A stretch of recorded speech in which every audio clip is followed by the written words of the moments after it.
Hey friends, and welcome back to When the Mask Falls, episode 12. Today, we're diving into the anxiety of event planning, and specifically what it looks like when you're someone living with ADHD. Because let me tell you, responsibility looks very different for us rather than someone without ADHD. And when the weight of an event falls on our shoulders, oh boy, it is not just a to-do list anymore. It's a full-blown mental marathon. It's more than planning, it's perfectionism. It's fear of failure. It's making sure everyone is having a good time. It's making sure that everything that's supposed to get done gets done. It's a desperate attempt to control every fine detail because if we don't, we feel like we're letting everyone down. And when you've got ADHD, that pressure, it doesn't sit lightly on your shoulders. It digs in deep. For most people, planning an event is stressful. Sure, but it's manageable. You make a checklist, you delegate tasks, and you trust that it will all come together. For me, every single detail feels like it's glued directly to my self-worth. Did I remember the tablecloths? Did I confirm the speaker? Did I send out those reminder emails? Suddenly, forgetting napkins at a Rotary event feels like I've failed my entire community, organization, and all my ancestors at once. And it's not because I want to control everything. It's because I don't. And if something falls through, the guilt will eat me alive. And that guilt is even heavier than the actual mistake itself. You see, my brain doesn't say, oops, you forgot the water bottles. My brain says, everyone noticed. Everyone thinks you're incompetent now. And this mistake is going to define the whole event for me.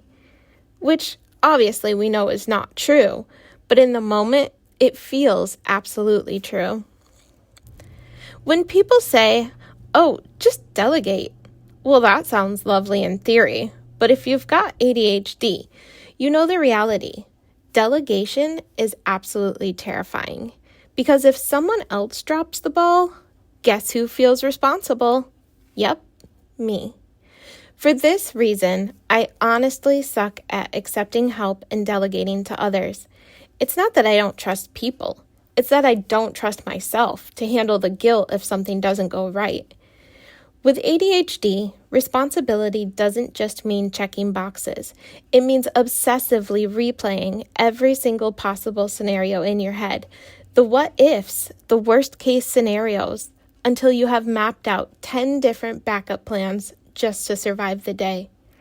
We take assigned tasks very seriously, sometimes too seriously, because we're already fighting that little voice that says we're unreliable or we're not good enough. So over-preparing becomes our armor. If I've thought through every single possible detail, then maybe, just maybe, nothing will go wrong. But the truth is, things always go wrong. Now, does everything go perfectly? Nope, absolutely not. Things are bound to go wrong. A banner doesn't show up, a volunteer forgets their role, the weather decides to play games, and in those moments, my brain immediately translates it into personal failure, even if it wasn't in my control at all. The peace pole ceremony is a perfect example. I stressed about it for weeks. I lost sleep. I made lists. I ran through timelines in my head until I could practically recite them backwards. And when the day came, it was wonderful. The speakers all did an excellent job. We had a great turnout, and the weather could not have been more beautiful. It was the kind of day where everything just clicked. But what did I focus on after the fact? All the things that I forgot. I forgot to mention that bringing our peace pole to the community helped plant 10 trees in Africa. I forgot to play the peace pole music playlist that I carefully created at the end when people were socializing. And I forgot to take photos with the speakers and the mayor like I probably should have for marketing. All of these negatives hit me real hard, and my brain instantly labeled that day as a failure. I didn't stop to celebrate the parts that went right. which honestly was 95% of the day. Instead, I laser focused on that 5% of things that I missed, and that is exhausting. That's the reality of ADHD event planning. It's not just about the event itself, it's about the post-event spiral of shame, guilt, and I should have done better. The truth is, people don't remember what we remember. They don't notice the missing playlist. They don't notice the unsaid lines about the trees in Africa. They notice the energy, the connection, the laughter, and the meaning of the day. They left the peace pole ceremony feeling inspired and proud to be part of something bigger than themselves. They didn't walk away saying, "Wow, I can't believe she forgot to press play on her music list."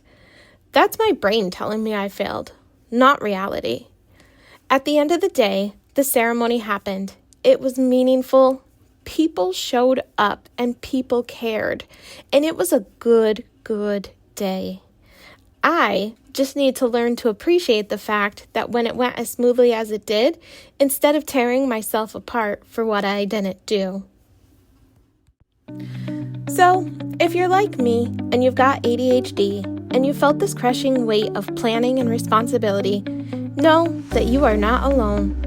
It doesn't make you controlling. It makes you someone who cares so deeply about making things right that you're willing to carry more than your share. The truth is, events don't have to be perfect to be meaningful. People remember the laughter, the connections, and the feeling of being part of something bigger. Not whether the napkins match the tablecloths or whether you remember to hit play on your playlist. I'm still working on reminding myself of that, and maybe you are too, and that's okay. We're learning, we're growing, and at the end of the day, we show up, and that is what matters the most.